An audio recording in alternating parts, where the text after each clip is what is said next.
Well, good morning, or good evening, good night, everyone, wherever you are. This is another live. I want to keep this live as short as possible because it doesn't have to take that long. So, for those that are here, thank you very much. Thank you for letting me know in the live chat you're here, William, Christopher, and Nicole. The rest is here. Also, let me know in the live chat you're here, please. Thank you very much. In this live is a very simple topic that we are going to discuss. Hold on. I'll check that this microphone is doing it well. Can you all hear me? Okay, microphone's working. Look, in this live stream, I'm repeating how you can decode urban legends. Now, an urban legend, okay, for those, let me just get Google over here with me. So, um,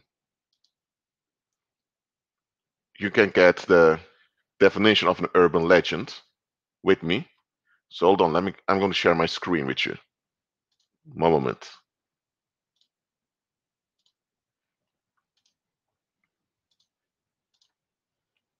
All right. Can you all see my screen?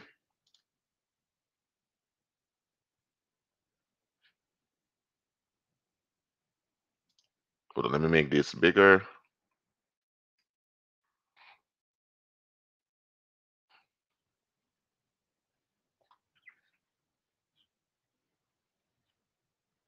Let me know. Can you see the screen? All right. Now, what is an urban legend? The reason I picked up Wikipedia because I want you to know what the official definition of urban legend is. And then I'm going to explain you what the spiritual significance of urban legend is also. But the spiritual part you can't find on Wikipedia because those people don't acknowledge the spiritual part. Yo, love, goddess, thanks for being here. All right, so let's read it. An urban legend, or urban myth, or urban tale, or contemporary legend is a genre of folklore comprising stories circulating as truth, especially having happened to a friend or family member, often with horrifying or humorous elements.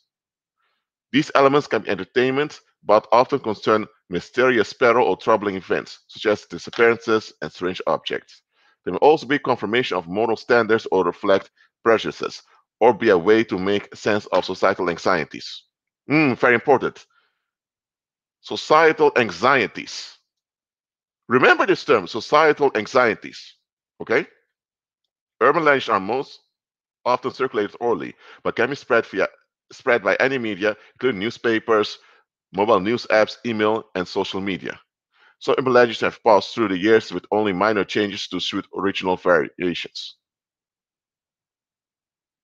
Now, let's go to folklore.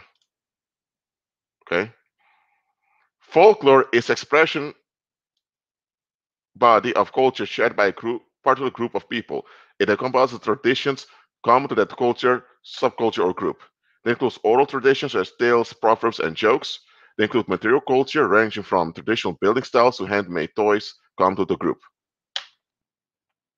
Folklore also includes customary lore, taking actions for folk beliefs. Hold on.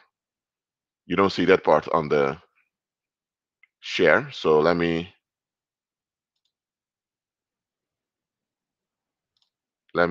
share that with you. Because I'm also showing folklore now. So, okay, let me make it.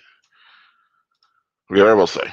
Folk also includes customary lore, taking action for folk beliefs, the forms and rituals of celebrations such as Christmas and weddings, folk dances, and initiation rites. So, folklore simply means something that people see as part of their own group. Folk means people, and lore means something like tale or something that's being told. But this thing, folklore, is actually derived from the name folklore, which is an evil spirit. Okay, folklore. Okay, so I'm not going to talk about that right now because I want to give those demons too much attention. But so you know, folklore is derived from folklore. I'll maybe talk about a demon later on, but not in this live stream. All right. So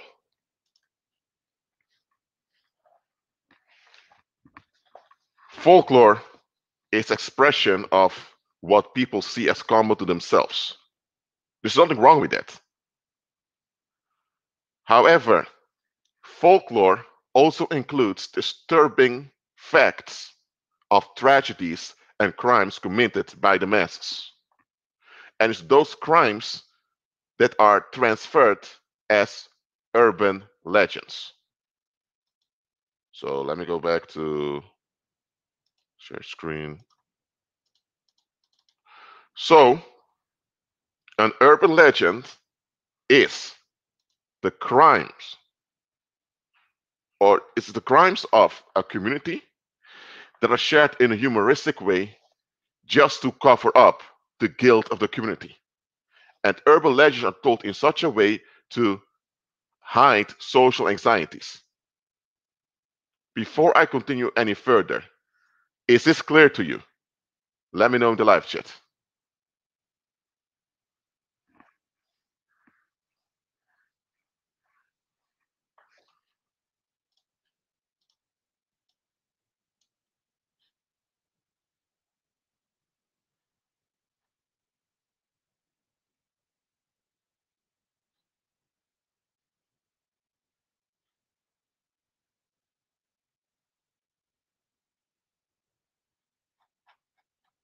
Mhm. So, anytime there's an urban legend going on, now you know there's some type of crime of the community being covered up. Now, what is the difference between mythology and an urban legend? All right. Um, if you wait 30 seconds, I'm going to open PowerPoint and I'm going to write it down for you. And you can just write it with me in your notebook or whatever you have. All right. So let me stop screen sharing.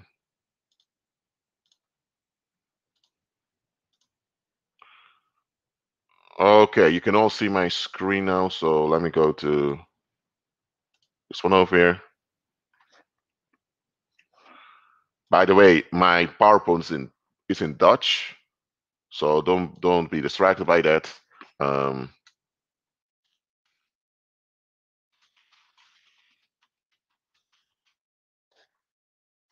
Okay, can you all see me typing? Let me pick up my mobile phone to see the live chat with you. Can you see me typing right now?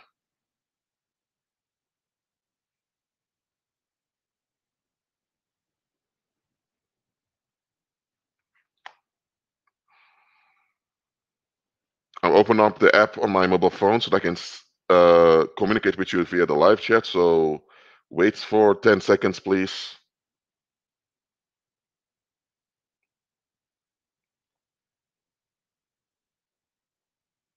Hold on.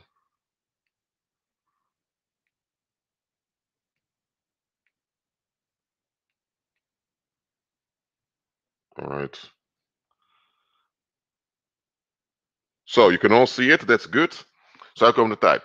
Well, now urban legends versus myth. It is quite simple.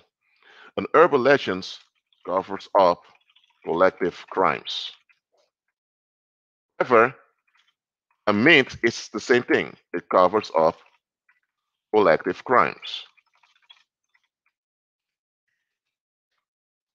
And let me give an example of an urban legend that covers a crime and a myth that covers a crime. Okay? For example, an urban legend covers a crime. Some would say, you know what? This friend of mine went to this hospital, and when he went to that hospital, man, the people were weird.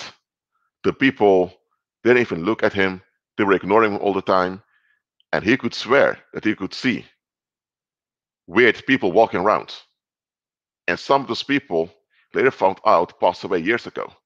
So that hospital is haunted, man.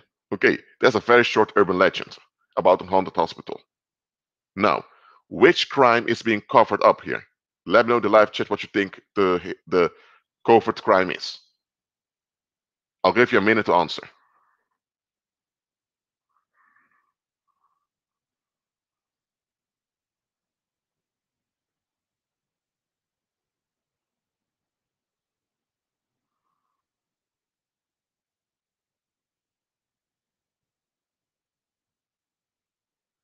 Let me know.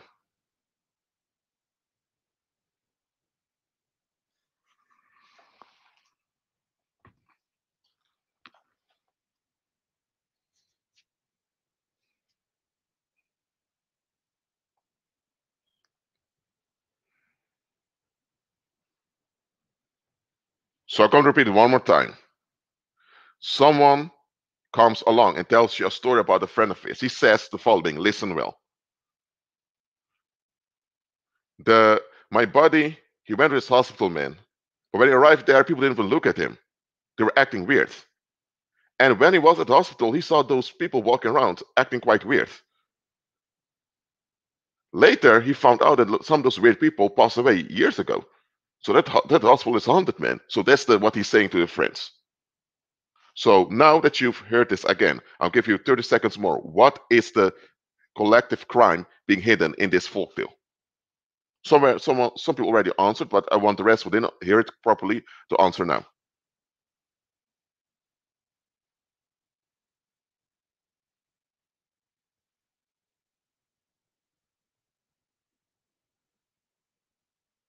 All right. 20 seconds more, then I'll continue.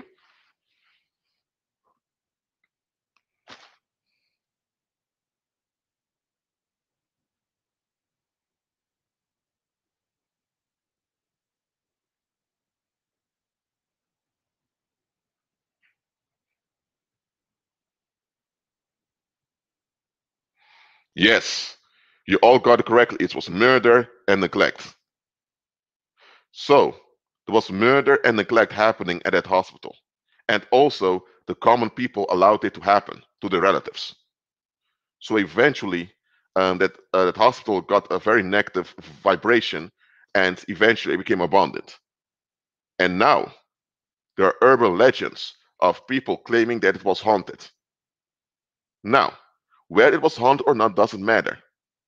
The fact is that you have this urban legend going around of this haunted hospital, and people hear the story, especially young people, and they think it's a cool story. They think, it's just a made up story to have fun.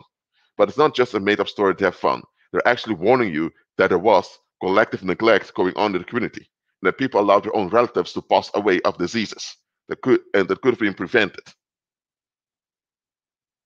Okay, so that's a form of an urban legend that covers some collective crimes. Now I'm going to share a short myth that also covers, because myths also cover collective crimes. Now, this is a very famous one. You may already know it. You have this Italian guy that served in the Portuguese Navy. He then wanted to travel towards the West Atlantic Ocean, but he was declined. So he went to the King of Spain to be sponsored, and he was sponsored. He told him he wants to go to India via the West, but he so-called discovered a whole new continent. And this guy is known as Columbus. Now, this should be an easy one for you. What is the collective crime hidden in this myth?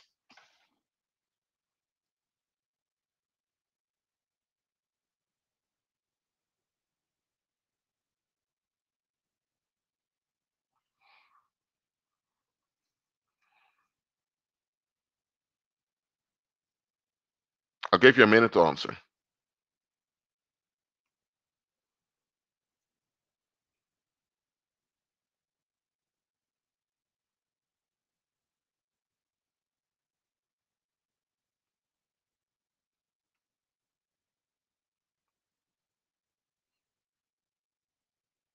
Mhm.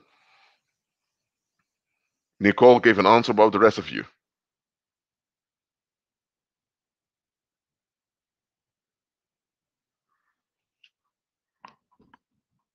Yes, correctly. I told you it was a very easy one. It's a very famous myth. Now, this does not mean that this guy did not exist. Chris, Cristobal Colon, this was his real name, existed. He was an Italian guy, probably from um, Ashkenazi Jewish descent, ancestry, I mean, and he moved to Portugal because Portugal often hired Italians who work in the navy because the Portuguese population was quite low. So for the Portuguese Empire, they needed people in the navy. So a lot of Italians migrated to Portugal and took Portuguese names. So Cristobal Colon was one of them. But he was chased away out of the country due to his crimes, due to his sex crimes. I won't go into that right now. And he went to Spain. Spain did not exist as a country, it was a union of Castile and Leon, who just kicked out a lot of the Muslims, and he wanted to sail towards the west. Now, he didn't want to go to India. He knew very well that India wasn't over there. He just heard and knew about Portuguese trade that happened across the Atlantic, and there was much to gain over there. So he was sponsored by the King of Castile and Leon, Fernando, and he, with several ships, he went and made contact with the natives, the Taino natives over there. But Columbus ended up committing genocide later on, exporting a lot of little girls to Europe for brothels and all of that. So this part of the history that led to the death of around 3 million Taino people is something that doesn't look very well when you tell history. So later, people came up with the myth that Columbus discovered the Americas, even though there were already people living there. They already had countries, trade, and diplomatic relationships with one another even before the Europeans came. So that's a myth. Now, the big difference between these two, as I mentioned before, is that a myth is political in nature, and an urban legend is societal. Now, what's the difference between political and societal? Societal has to do with society. People just want to get along and don't want to face things in life. That's societal. All right? And political is that a group of people want to retain their advantage at the expense of others, but they want to do it in such a way to justify the disadvantage of the other. So, well, let me say avoidance.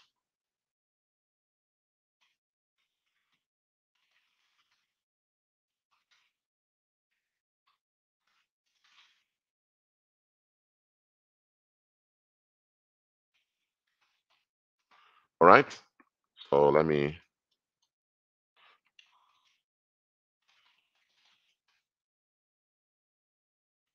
Yes. You can make notes with me while I'm making this over here. So, an urban legend covers up collective crimes, but it's societal in nature. It's mainly based on the avoidance by the community. And that's why it often uses humor.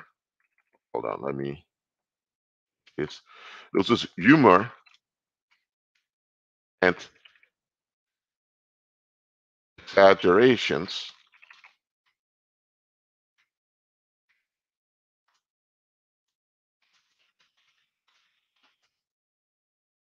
right? It uses humor and exaggerations to make the tale seem unbelievable, and that's part of the humor. While with the myth, they misuse facts, and it's to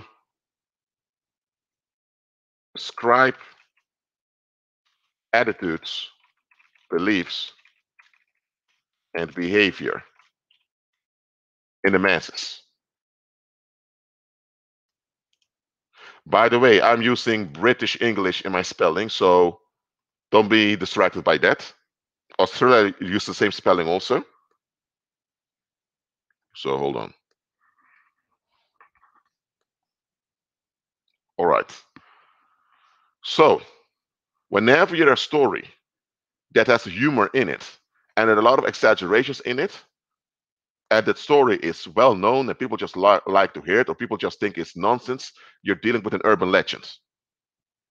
When a story is told to you and it's political, and the story is using facts, actual verifiable facts of history, then you're dealing with a myth. Because in this case, they want to teach you certain attitudes, they want you to believe certain beliefs, and with this, they want to control your behavior. What is the prescribed belief that politicians hope to impute on you by this Columbus myth? What do you think? Let me know in the live chat. What do you think was the prescribed beliefs and attitudes that they wanted to impute in you by this Columbus myth? Let me know in the live chat. I'll give you a minute to answer.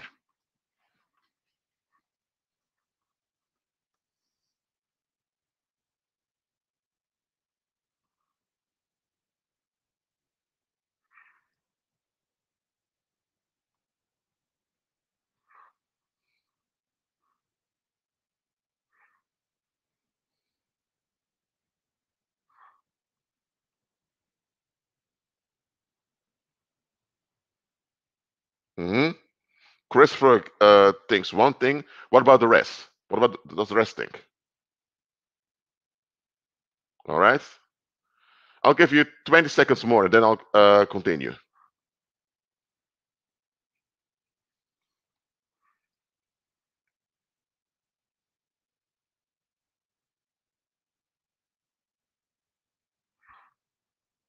Hmm.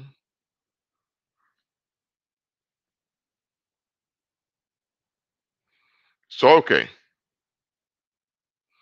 So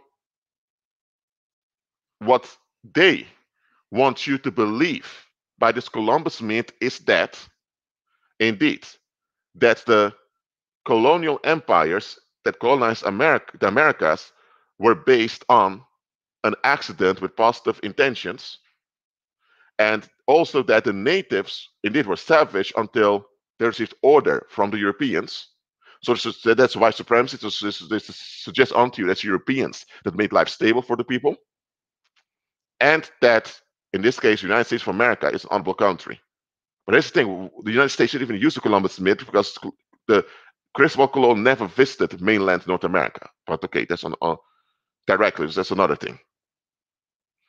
So, but look deeper at this story. Okay, this myth, I believe.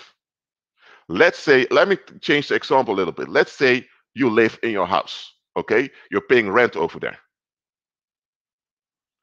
But then you go on the internet and see that your landlord has put an advertisement to sell the building you're living in. But your landlord never told you he was about to sell the building. Now, by law, he has to do this so that you know, okay, within a certain amount, within several months, you need to get out. But you find out online that he is selling the building while people are still paying rent to him, and nobody is informed he's selling the building. What is your reaction when you find out about this?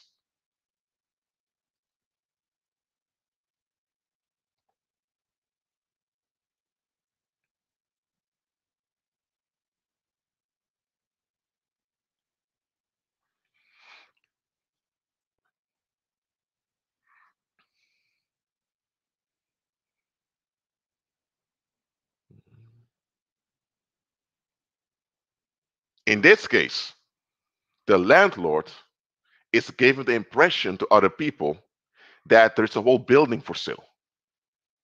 So the people will find the advertisement, they will think, whoa, there's a whole building that's for sale. And people that have interest in the building are making plans on what they're about to do with the building. But those people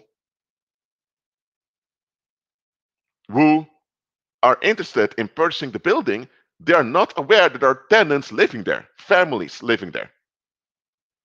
So when they purchase the building and they decide, okay, we have the keys, we're going there, they suddenly see people in what they consider their building because they've paid for it.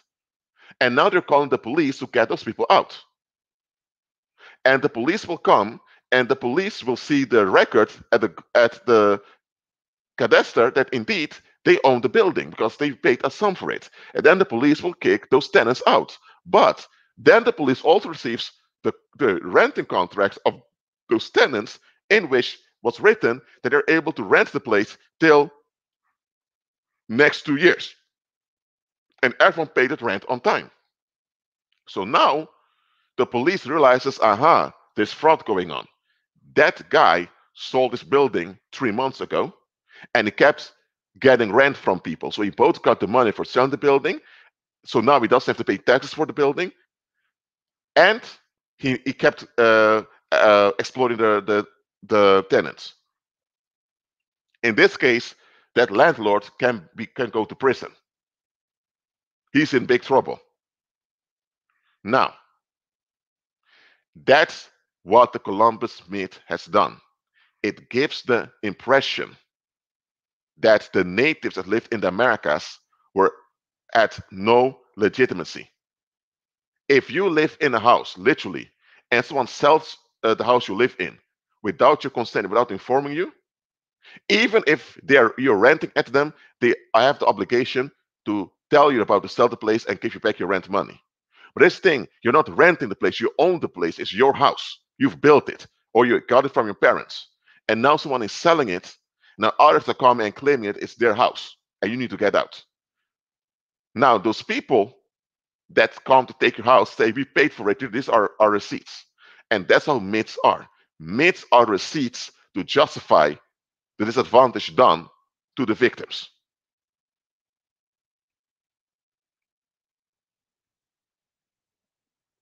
So anytime they tell the Columbus myth, now they don't tell it that often anymore these days because people have figured out a long time ago that it's a hoax.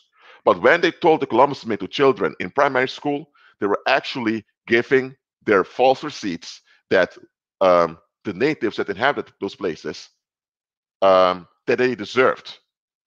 And it was the right thing to disadvantage them. Because children are going to think, hold on a minute, if all these white people are from Europe and those black folks were imported through slave ships, where are all the natives then? Why are there more blacks and white folks and Asians than natives here? Well, the land used to belong to the natives. And then they would tell the myth, oh, Columbus discovered America. Hey, and some of those people that came over had diseases, and the natives had weak health, so many of them died of those diseases that Europeans brought. So actually, by mentioning the myth of natives dying of diseases, they're actually hiding the fact that later in history, many of them were genocided. All right? You're not telling me that the natives, who often had a stress-free existence because they lived in a more harmonious way with nature, that their bodies were so weak and their immune system so low that a little flu from Europe could just devour millions of them. Come on now, you can't get away with that. Oh, I figure out now that there are people from the United States had to learn songs about this. Oh Lord, they went very far. So that's what a myth is. It's a story based on real facts, but they misuse the facts to justify the exploitation of the victims. And here's the effect on you. The effect of a myth on the hearer is that they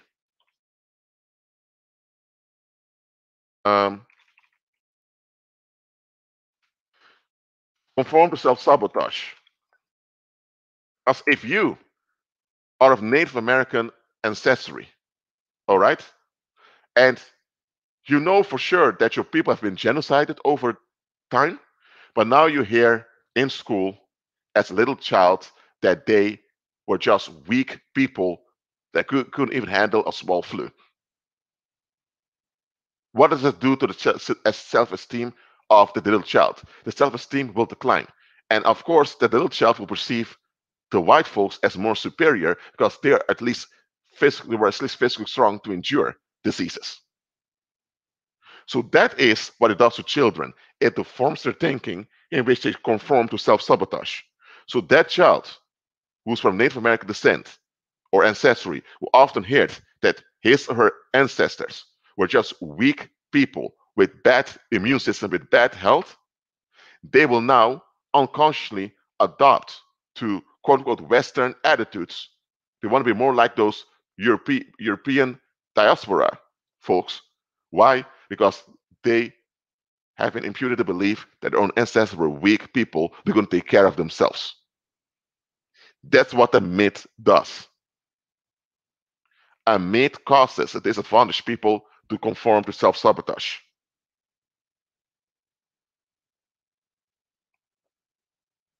Now, as I mentioned before, a myth is political. So they desperately need to justify the disadvantage that people are facing in everyday life. Now, when it comes to an urban legend, it's societal. So it's something in the present or of past 20 years, something that people don't want to face. So it's the community that's now avoiding the issue. Now, a myth and an urban legend can go hand in hand. For example, you can have urban legends about Native Americans today that are spoken about in the United States, just so that the myth is not challenged. So urban legends can also serve to protect the myths, but an urban legend can also stand on its own. It's just something people are avoiding.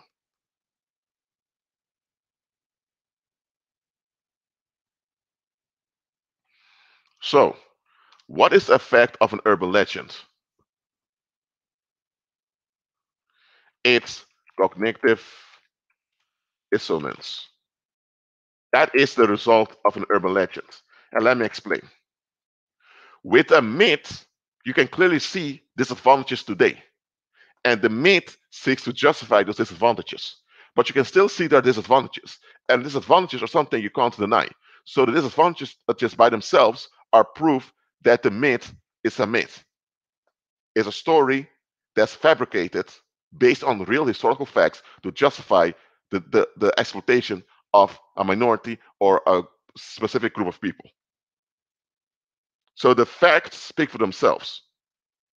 But with an urban legend, because there's much humor in it and exaggerations, you tend to think, oh, it's just a nonsense story. So what happens is that the content of the urban legend, namely the crime is being hidden, you kind of think, oh, it never happened.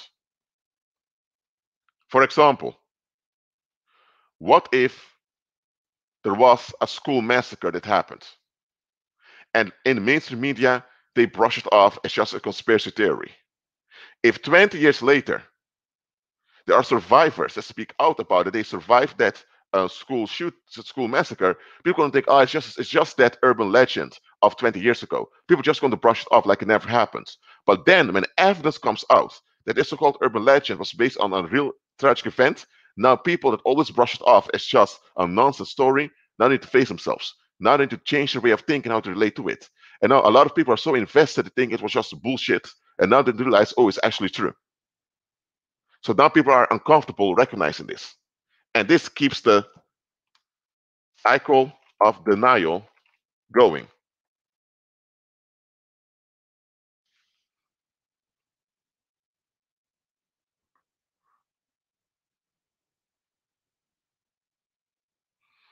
So,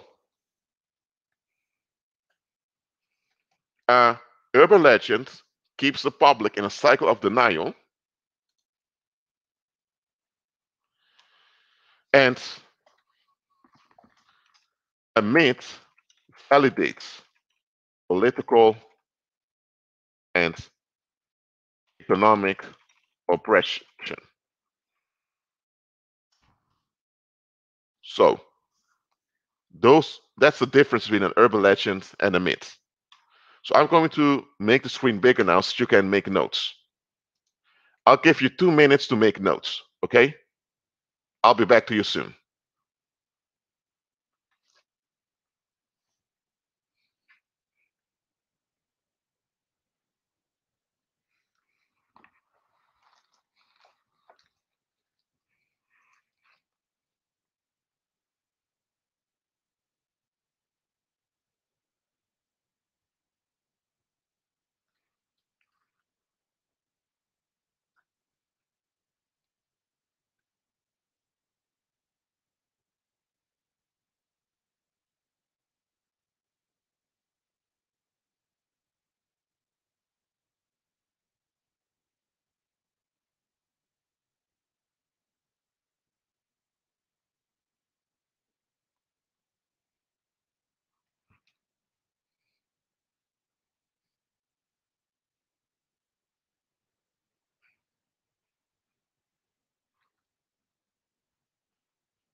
All right.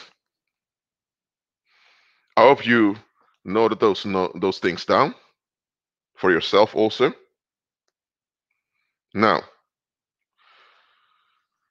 it's important to remember all of this. Look, myths you can recognize very quickly. Okay, because myths are often also used over and over again. All right? And with myths, it's much easier to recognize that there's some type of agenda behind the story. With urban legends, there doesn't seem to be any agenda behind it. But okay, one question: who heard about the Blair Witch Project? It's a movie, but who heard about it or who saw the movie The Blair Witch Project? Let me know in the live chat.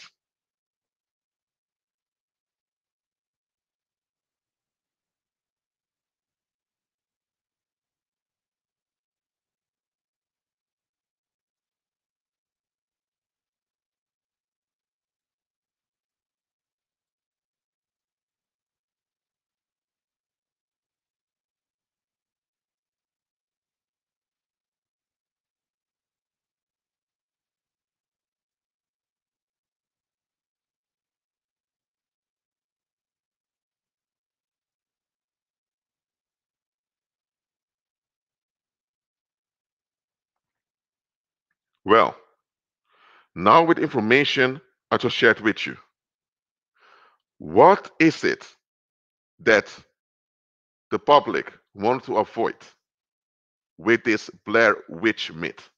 Because the movie was based on a myth. What is it that they are avoiding? I'll give you another 2 minutes to answer because this may be a tricky one. But what is it that the community was avoiding with the Blair Witch myth? I'll give you 2 minutes to answer. I'll be back soon.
All right, I'm back.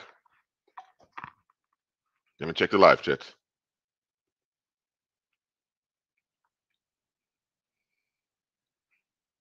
All right. Now, let me explain what it is that they were hiding or avoiding to deal with. Now, remember this. In the 1500s, when many English migrants fled England, why did they do so? Because they were being persecuted in England. They didn't want to be part of the Anglican Church. So a lot of Protestants fled to North America, and they went into contracts with the native kings that lived in the Appalachian area, and that's how they founded towns over there. So you had those white towns and you had Native Americans living over there. Later in time, you had more migrants just coming to join them. But there were also a lot of pagans that came along pretending to be believers. All right? Because there were believers on the side of the Amerindians, and there were believers on the side of the English migrants. But there were also pagans faking to be believers also came, and including a lot of witches. And those witches developed whole networks of witchcraft. They had warlocks that helped them out. They built their own sacred temples. They built even tunnels where they would go in and hide their blood sacrifices. So there was a whole booming of white witches in North America that emerged. So it became so big that even the natives were bothered by it. And this was a big embarrassment. So the British government, well, later became British, which was just English, they had to do something about this. And that's what the Salem witch trials were all about. And the Salem witch trials were not the only trials about this. There was a whole plague of white witches that emerged since the English began to move to North America. Now, and throughout the later culture of the United States, this European witchcraft thing remained a plague. Now, this is something of history that the public doesn't want to face. So, the public developed urban legends just to brush off all that witchcraft thing as type of superstition. Because, or else you would, because if they wouldn't do that, you would figure out very quickly that the hardcore witchcraft is still being done in the United States today. And that some of those kind elderly women you see in the streets are really hardcore witches with decades of crimes on their mind. So that is what they were hiding with the Blair Witch myth, and later made it into a movie. You understand this? Many of those horror movies are made as they're made based on urban legends, and the reason they make those horror movies based on urban legends is because those urban legends are there to hide the collective crimes of the community. So many of those horror movies are actually visualized urban legends that serve the same purpose to cover up collective crimes.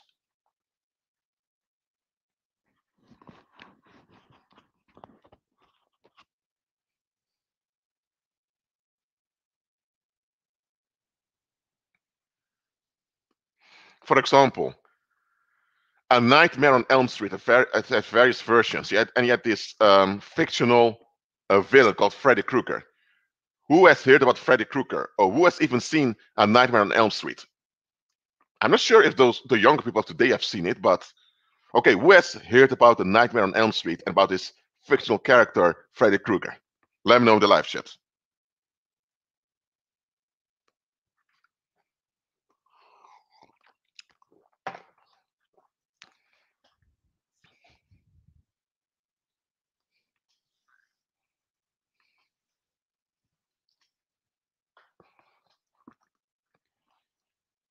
Now, what is the one thing about Freddy Krueger that stands out? I'll give you a minute to answer. What, for those who have seen it or for those who know about it, what's the number one thing about Freddy Krueger that stands out? Let me know in the live chat.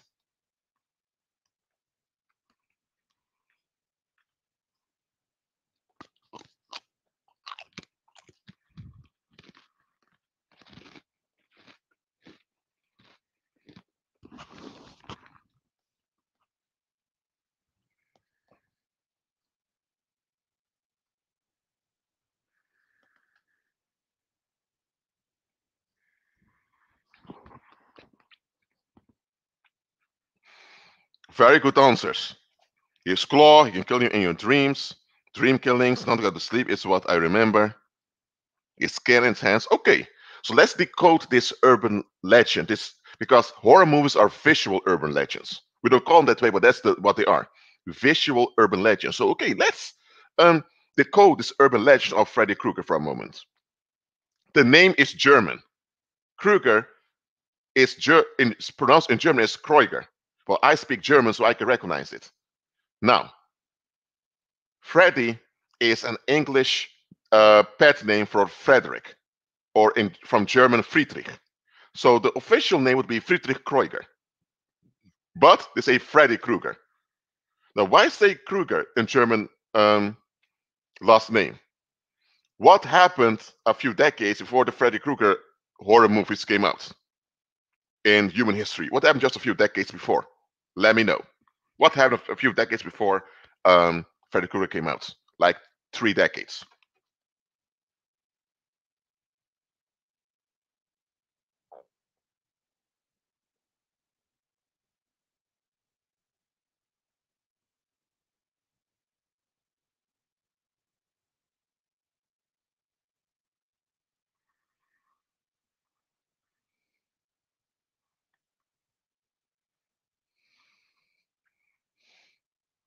Exactly, Christopher. You had the Second World War and the big genocide that happened. And during the time that the Freddy Krueger movies came out, there was still controversy on what happened to many of the Nazis, because many of them moved to Latin America and the United States, and they moved on with life. So a lot of people were thinking, why aren't that many of the Nazis prosecuted? That was going on at the time.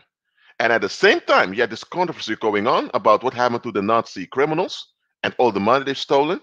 You had Freddy Krueger coming out. You had this horror guy coming out, a fictional character with a German last name.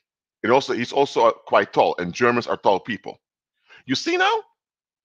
So they visualized the collective crimes of the Nazis in this horror figure, Freddy Krueger. And here's another thing. In the history of the German Empire, child abuse was common. Beating children was a common thing. And some parents even killed their 1-year-olds when they had enough of them. So a lot of adults were traumatized by a lot of domestic violence. And all this domestic violence made them very easy to be fooled by Hitler. So it's the domestic violence abuse of children that bred many of those Nazi monsters later on. This does not mean that those Nazi monsters are off the hook, but they were bred into monsters due to child neglect and child abuse. Okay? This is something that happened collectively in the German population. I mean, look at the history of this fictive character, Freddy Krueger. He was neglected and abused as a child also. So actually, it's the history of child abuse in Europe, as well as the European diaspora, that they want to hide, and how it bred monsters that escalated into mass genocide of whites killing off one another. So that Freddy Krueger urban legend is covering up child abuse amongst Europeans and the European diaspora. And many of the white Americans today are from German descent anyway.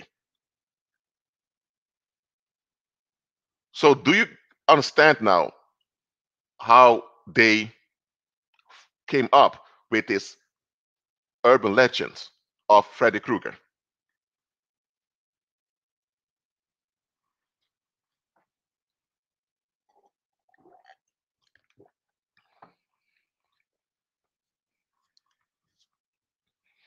And here's another thing. There was still a lot of child abuse and neglect, especially of white boys, going on in the European diaspora as well as in Europe. So more future sociopathic monsters were being formed, but they brushed it off as entertainment, as an urban legend in the horror movies called Nightmare on Elm Street. And later, they also had this fictional character, Jason, that came out. Then you had the Scream movies. So they kept on producing those urban legends to cover up the monstrous consequences of of the community's neglect. So this is something most of you don't know. When you watch a movie, whether it's a comedy movie or a fantasy movie or a horror movie or whatever genre it is, you think, people just made up a story just to have fun. No. The first thing they will teach you when you go to an art academy or a movie academy is that no movie is made just for fun. Teenagers with a digital camera or a camcorder make videos for fun and post them on YouTube. But movies that require a lot of financial investment, they are not made for fun. They're made to shape your way of thinking and to direct your behavior.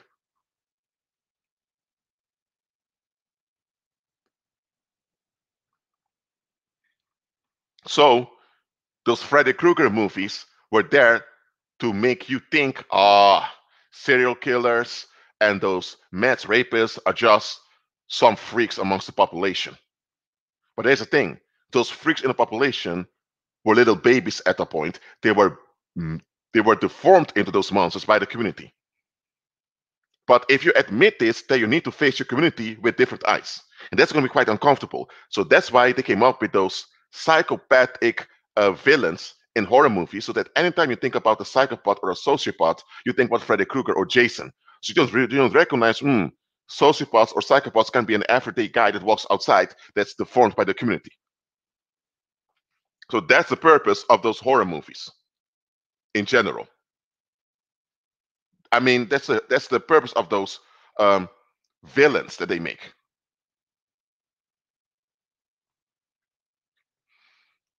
So let's go about the Batman urban legends. What do you think is that they're hiding with the Batman urban legends? Let me know. The Batman urban legends is a very popular one. What is it that they're hiding? Let me know in the live chat what you think. I'll give you a minute.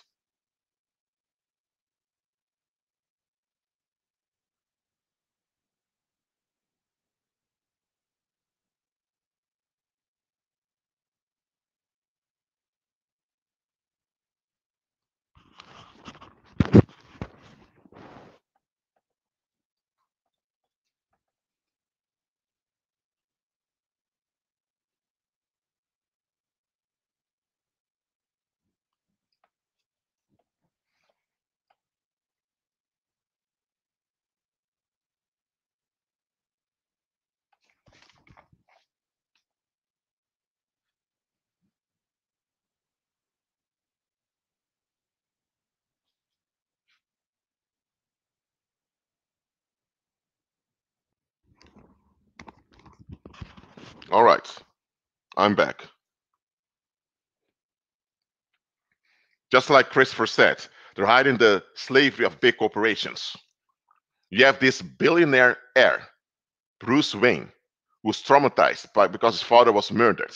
And Bruce Wayne refuses to admit that his father was not such a great guy. So Bruce Wayne is in denial of what the corporate world is doing to the masses. But because he benefits from the corporate world and he doesn't want to give up all that ease, he now doesn't want to admit openly what's going on. So he comes up with this character called Batman, in which he uses his money to fight the bad guys. And by doing that, the masses feel like they're being taken care of, while indeed, the truth is they're being exploited. So Batman is a two-faced narcissist that is part of the problem, but he thinks he can brush away his responsibility by beating up some bad guys from time to time.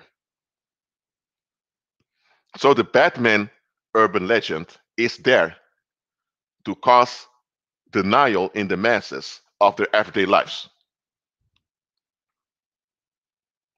So Batman is not a good guy, absolutely not. But the masses, though to the cycle of denial, they perceive Batman as a good guy.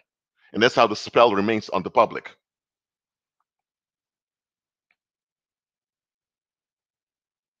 But In order for the black magicians to get away more easily with this, they created a Joker. Now they actually made up the Joker character, who actually tells you the truth of the matter to wake you up. So the Batman is the urban legend they use to keep the mass asleep. But at the same time, they're warning those who are worthy to be warned that it's just a hoax, and that it's the public that keeps things going with their denial.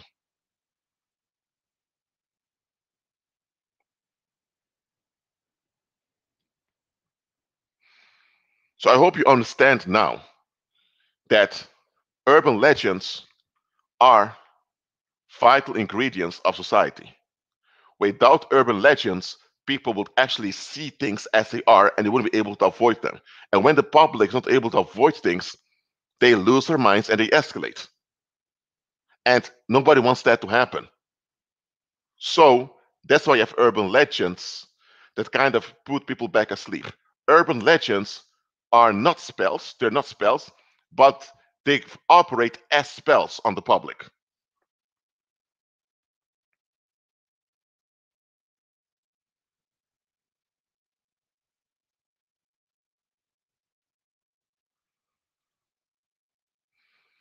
The Batman of the 60s had a similar function, but the Batman of the 60s, they modernized it a little bit, and the modern version became more attractive to the public. So when one of their legends, well, not legends, but one of their urban legends work well, they will continue with them.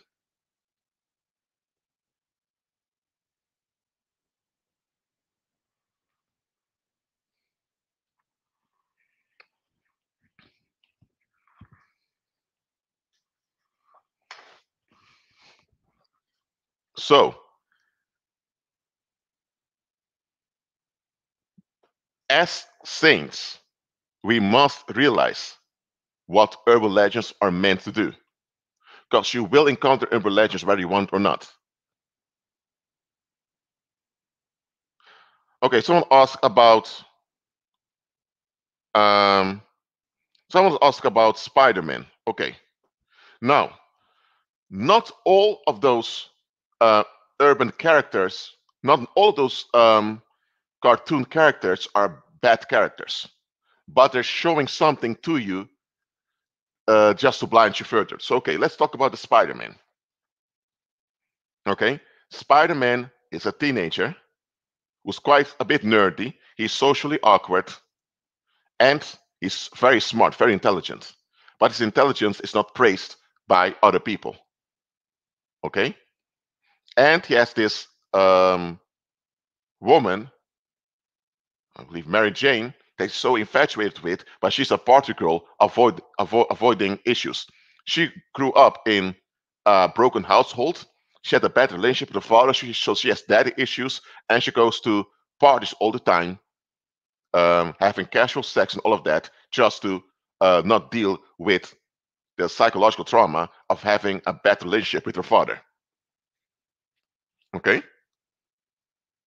So you have two elements now that they want to hide. The Mary Jane character hides the fact that there are many women with daddy issues because the households don't function properly. That's one thing. And that's why in the Spider-Man saga, she's made the object of desire. Mary Jane, and by the way, Mary Jane has red hair, and red hair is often associated with witches also. So Mary Jane is a woman from a broken household that embraces witchy ways just to cope with life. All right? So they're hiding the fact that a lot of their women are turning to witchcraft to cope with life. That's what they're hiding. And that's why they turn this character into the object of desire. Now, Peter Parker, who lives with his grandparents. No, hold on a minute. Where are Peter Parker's mom and dad? Oh, I'm going deep with you with this, okay? That's why you're here on this channel, because I go deep in things to teach you. You asked about the Spider-Man? I'm going deep into it. I already made a video about the Spider-Man myth earlier on, talk about other aspects, but now I'm going into this part of it. With Mary Jane, at least you know her parents were defective. What about Peter Parker's parents? Why is he living with his grandparents? So Peter Parker is the guy that is the good guy that's neglected by society. His parents neglected him. Despite that, he wants to be a good guy. He's very intelligent, and even that is trashed upon. And that is showing you how the world is treating people who want to do good. People that want to do good and people that want to do better, they are trashed by the world. That's what they're showing you in this Peter Parker character. And look at this. This Peter Parker character was bitten by a genetically modified spider. And since then, he developed this ability to throw out spider webs. Now, he realized, oh, I can use this extra ability to help my community. But the same Peter Parker character knew my community doesn't even appreciate me. So if they don't appreciate me, and I end up doing good things and contribute to the community, that will make them look bad. And once they are once their reputation goes down because of how they were treating me, and how much I contribute to the community, they will turn on me. So Peter Parker knew that he is in danger if he would figure out what he's capable of doing. And that's why he made up the Spider-Man act just to hide who he really is. So the Spider-Man legend actually is hiding the narcissistic tendency of the masses.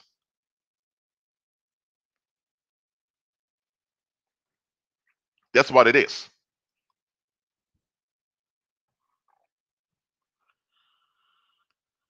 So that's it with Spider-Man. And someone talked about Superman. So we're going to talk about Superman now because we're here anyway. Can you all hear me clearly?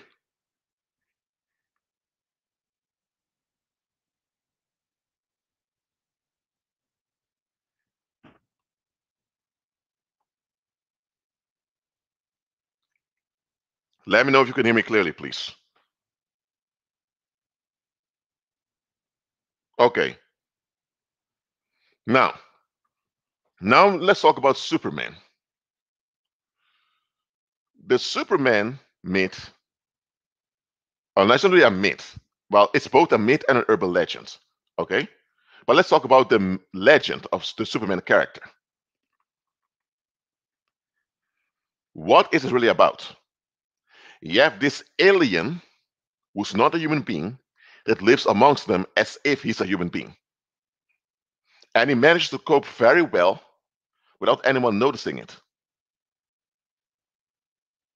And this guy can see through walls with his X-ray vision. He can hear remotely very well. He can even smell things remotely. He can move very quickly.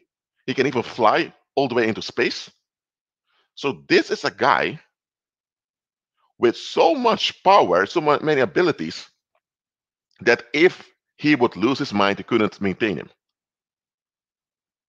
And of course, they made a Smallville series later on to talk about the origin of the Superman. It comes down to the following. You have this alien creature pretending to be human, and you have human beings covering it up. It's very easy to figure out what they're hiding over here. What do you think they're hiding? Let me know in the live chat.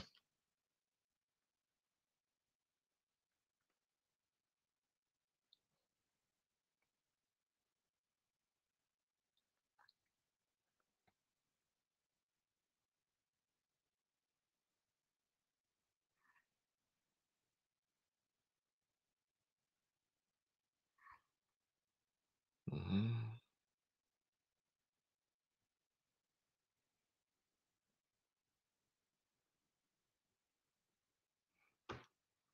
Indeed, government secrets. All right?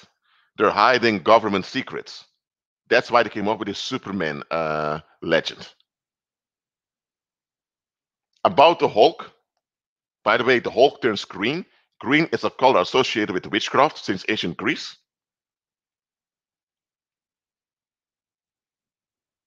So yet this guy who becomes angry, and then when he becomes angry, he expands with a paranormal power.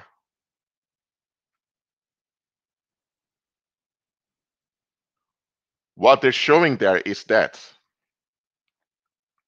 when human beings are operating in offense, it's very close to being involved with witchcraft and black magic. And demons get an advantage over you. That's what they're showing you.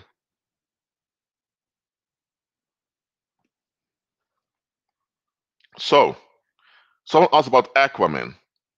Now, Aquaman has to do with marine witchcraft, something a lot of pastors are doing. So, let's keep it brief. You can watch those superhero movies, those horror movies. You can watch any movie you want. Okay, you can watch it and enjoy the movie, but just realize they are warning you about certain things. They are actually they have a twofold mission to keep the masses in denial, those who don't want to face things, and those that are awake, they're warning you. It has a double effect.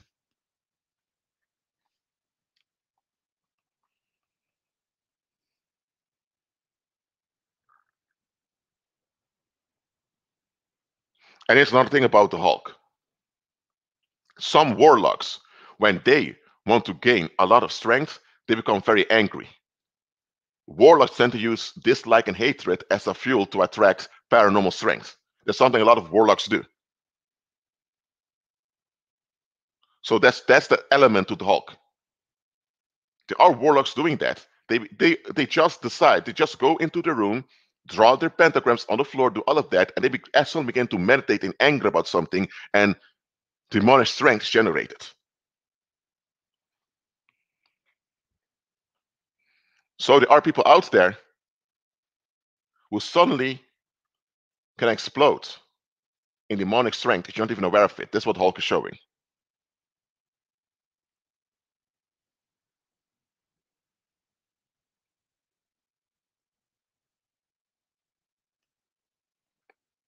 I haven't looked into the Spider-Man with swords yet. All right. About the Chucky movies. Okay, I'm going to ask you a question about the Chucky movies for those that watched it.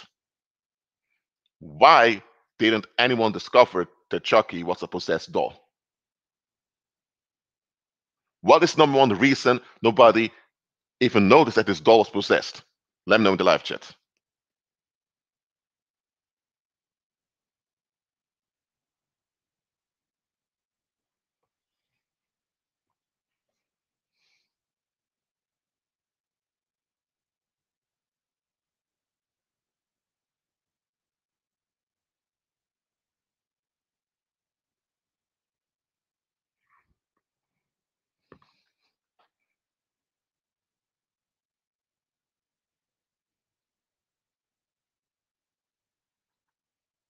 Okay, correct. It's kids like, so okay, what about the rest of you? Why is it nobody even considered that the doll was possessed?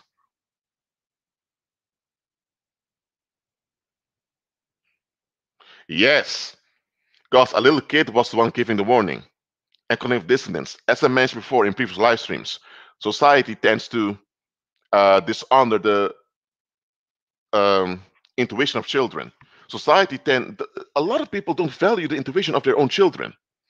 So when children are warning about something, they just think, oh, you're just making it up, or you just brush it off.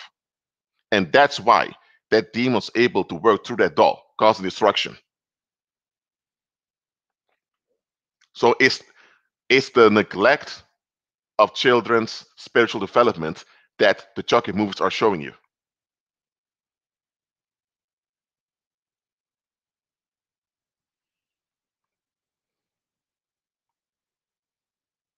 So a lot of people go and see Chucky movies to get a thrill, not realizing that that's the same thing their parents did to them, neglecting their intuition. Okay, Iron Man. Um, in the Bible, it talks about the last beast structure that will govern the earth before Christ comes back will be an iron kingdom and later iron mixed with Mario clay. Now, that empire was Rome. And Rome is here till this day, but it's mixed with Mario clay, which is the gospel, in a form of pagan Christianity. So, Iron Man refers to the Catholic system. That's the continuation of Rome. And yet, this Iron Man using technology to do incredible stuff. So, actually, Iron Man is hiding the fact that the Catholic system is using technology to keep us in bondage. That's what it does.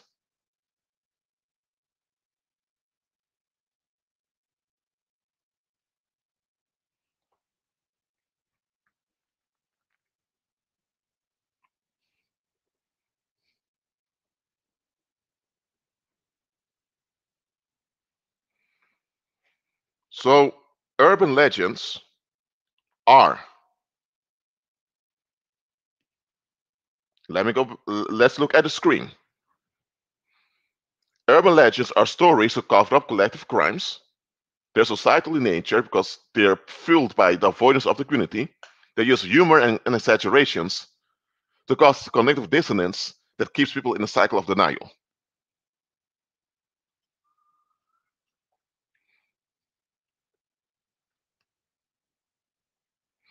Now, again, there is nothing wrong with watching a superhero movie just to relax. There's nothing wrong with watching a horror movie or a comedy. There's nothing wrong with watching movies in itself. But if you don't have the proper knowledge, you won't be able to filter what you're seeing. Okay? So if your children like to watch cartoons or anime, there's nothing wrong with it. Let them be children and watch those cartoons. But as a parent, teach them the practical knowledge to filter what they're seeing. And that's what a lot of parents don't do. Parents either just allow their children to watch everything and the children can't filter the things properly, or they just prohibit the children from watching anything and the children end up traumatized because they can't just be children and doing child things. You get it? So don't psychologically harm your children by don't allowing them to watch any cartoons or anything like that, because they won't be able to get along with their peers, and that will cause a social lack in their social development later on, for which they will blame you, and rightfully so. Let them get along with their peers, but give them the right spiritual format to filter things. That's what you ought to do. Do you understand that? What I've just said about children and why you shouldn't prohibit everything that their peers are doing from them. Let me know in the live chat.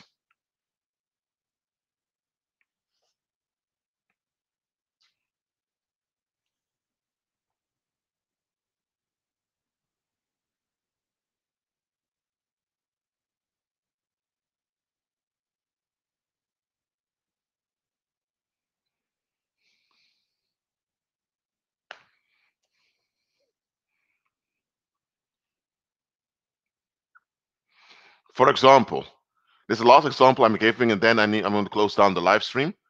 I used to watch Ed, and Eddie a lot when I was a child. I used to laugh every time that I saw that on TV. If my mother tried to prevent me from watching it, saying, "No, no, Rashid, you can't watch that. It's about a few guys doing crazy stuff. Uh, don't watch it that much because it's making you dumb or something." My mother was thinking that the cartoon would make me dumb, and I was thinking, "Mom, it's just a cartoon. It's funny." Okay, I was just a child. I was thinking Eddie and Eddie, very funny. I would laugh about it for long, thinking, "Whoa." But as an adult, I began to watch some of those episodes and I was thinking, what? There was one episode of Ed and Eddie that I watched just, I believe, a month ago, and I was very shocked that they even made this into a cartoon. You had the three guys called Edward, they're all three are called Edward, okay? One is tall and a bit mentally slow.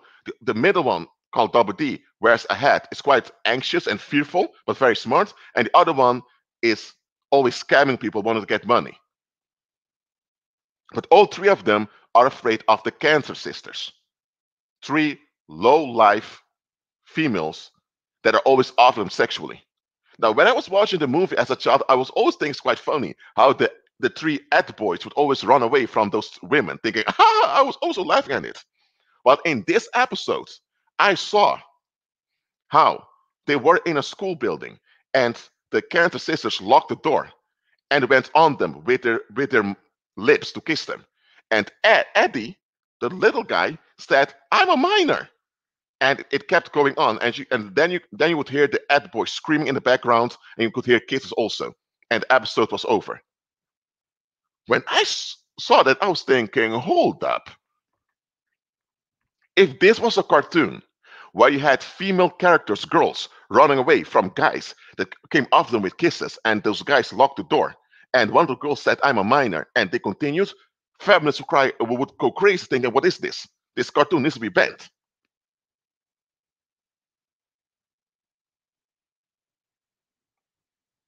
So I was thinking, it seems like this cartoon is actually showing that it's quite common for men to be sexually harassed by women, but because they're men, it's not taken seriously.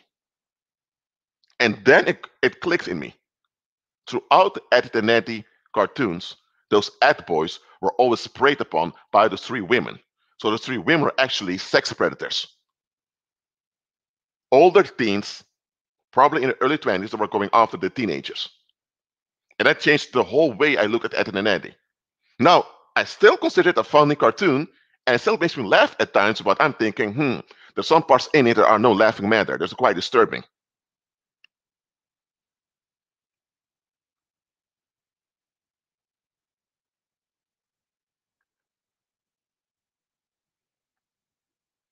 And I'm even on Facebook, I'm a member of Ed and Eddie fan clubs. Are a lot of adults who used to watch Ed and Eddie, people of my age, sometimes younger or older, and all of them are admitting, some things in Ed and Eddie are really not appropriate, are really going too far.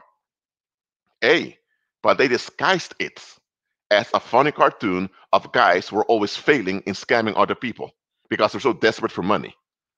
And here's the thing, there are no parents visible in Ed and Eddie, ever. Why is that? You can't have a blog with teenagers and there are no parents. Oh, okay.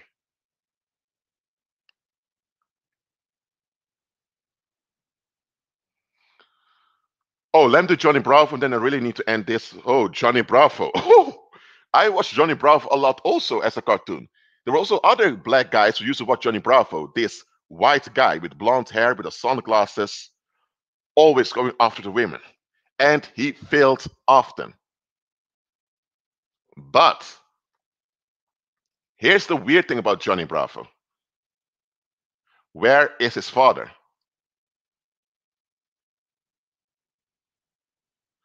You in the cartoon you see his mother. Okay, you see this teenager that lives nearby, Susie, with orange hair. You also see this other guy who's his best friend, but you never see his father ever.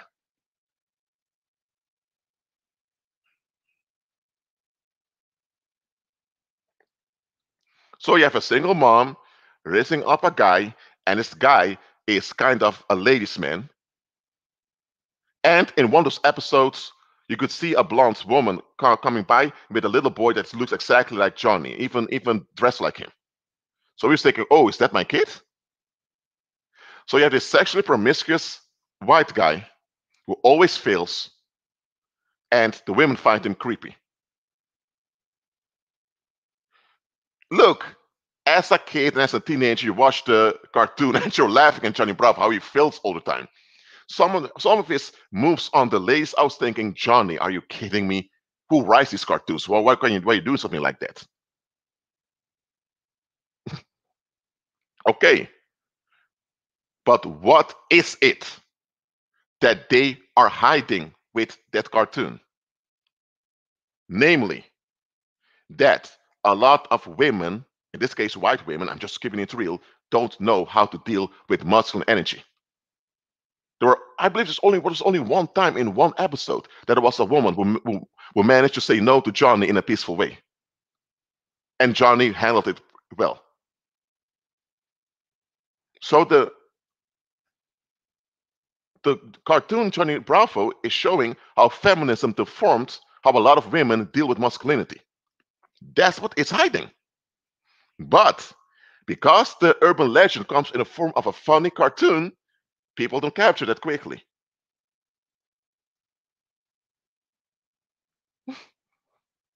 So again, there's nothing wrong with watching Johnny Bravo, okay?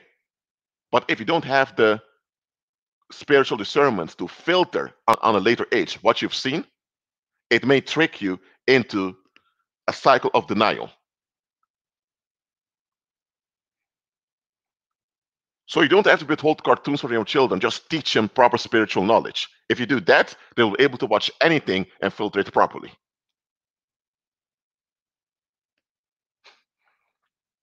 So, has this live stream benefited you in understanding urban legends? And have you realized the big role also urban legends play in our daily lives? Let me know in the live chat.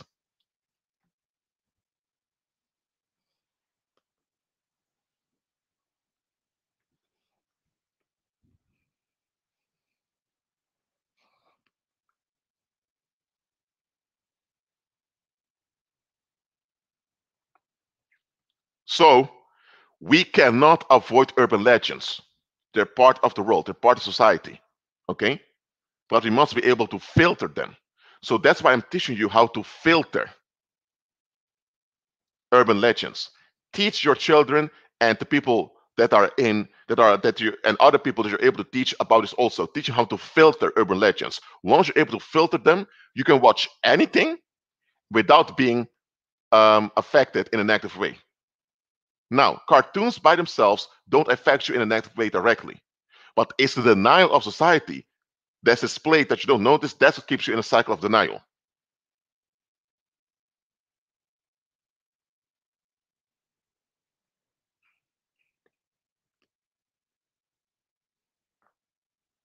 Sailor Moon is all about witchcraft and how witchcraft is used by women to have an advantage in daily life. So you can love Sailor Moon. The Sailor Moon cosplays are very sexy and very cute, but filter what you're seeing. That's it.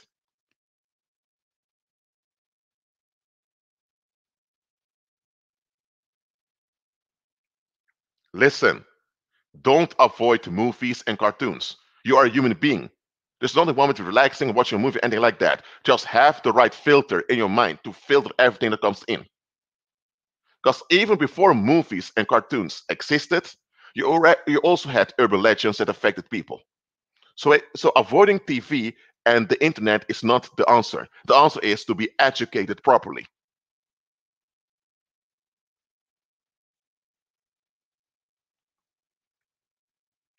So I can still watch Johnny Bravo and laugh, but I'm not tricked into denial of what goes on in society. Okay?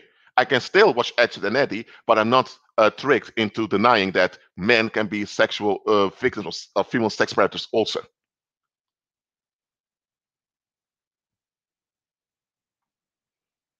So don't frustrate your children by keeping them from things that their peers are doing, because they're children, they're human beings, they want to get along with their peers. Just give them the advantage of spiritual knowledge, how to decode things. You give that to your children, they'll be far better off.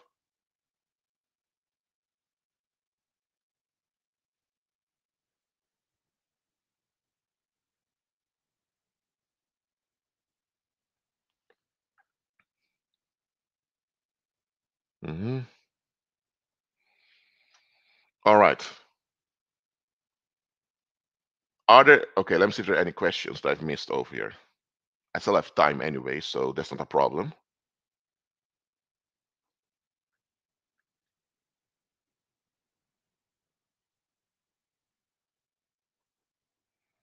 Uh, Tom and Jerry is a very classic one. Tom and Jerry is all about this cat pretending to want to eat Jerry, but he pretends because If he is replaced by another cat, that cat will literally just eat Jerry. So it's actually someone pretending to be a predator to preserve the life of an individual you want to keep safe. But a lot of people don't capture that.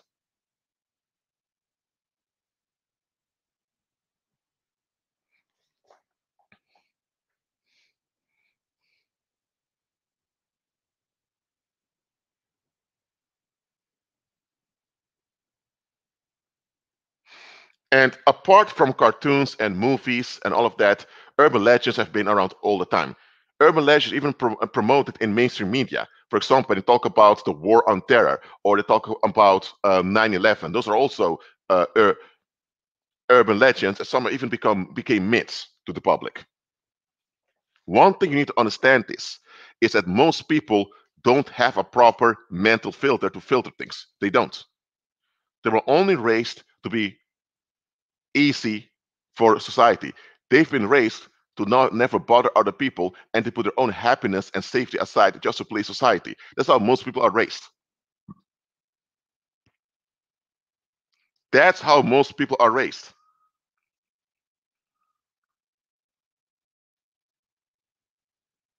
Okay? They're raised to never bother others with things that others don't want to hear and always put their own needs and safety aside just to please the masses. That's how most people are raised. So they don't have a proper mental filter to filter things that are thrown at them. And that's why we as saints ought to be wise, educated, and renewed in our mind. And that's what I'm doing with this channel, informing you so you're both renewed in your mind and you're educated.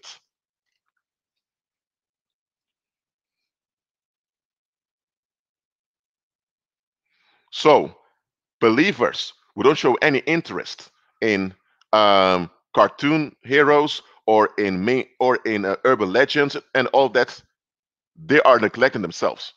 How can you have a tool that's used on you every day and the people around you, but you're not interested in figuring out what's going on? Look, even if you're not in, if you don't want, if you don't prefer to watch scary movies are out there for a reason. What's the reason? What does it do? A lot of believers are not interested in facing the world and learning how to deal with the world properly. That's why Satan uses this ignorance on their part to keep them in bondage.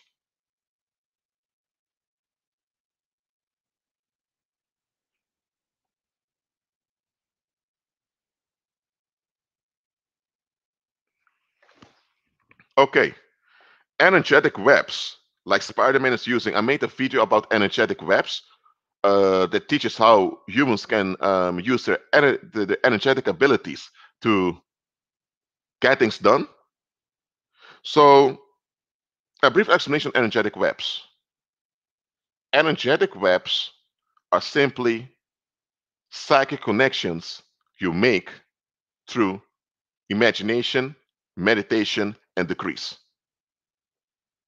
So if you keep on saying to your child, life is short, life is short, life is short, you're generating an energetic load on your child that will cause the child's life to be shortened. Okay? But if you encounter people and you imagine good things on their behalf, you imagine good relationships with them, and you speak out in good harmony to them over and over again, you will generate a tie of positive energy that will keep them bonded to you. But if you do this in a negative, you will generate energy bonds that are negative. So we are able to generate energetic webs as human beings with our imagination, our our our, our decrease, and also with our projection. Does this answer question, Christopher? Let me know in the live chat.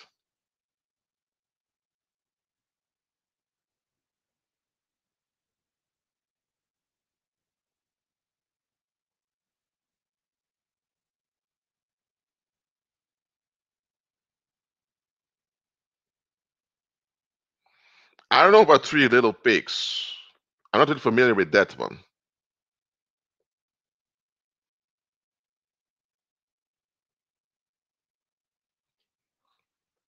All right. That's good for today. Not today. I may make another live stream later today. I'm not sure about that yet. But anyway, I hope for this live stream, this all clear to you. Keep on agreement with Christ, and remember, don't limit your children. Just teach them properly so they can filter things around them. That's how you avoid children from developing lack of social connections because they don't have things in common with their peers.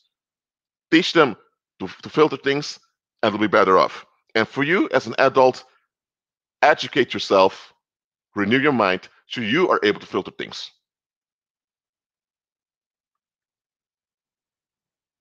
Well, that's it for now. I'll see you in the next live stream, likely on later this day. Be at peace.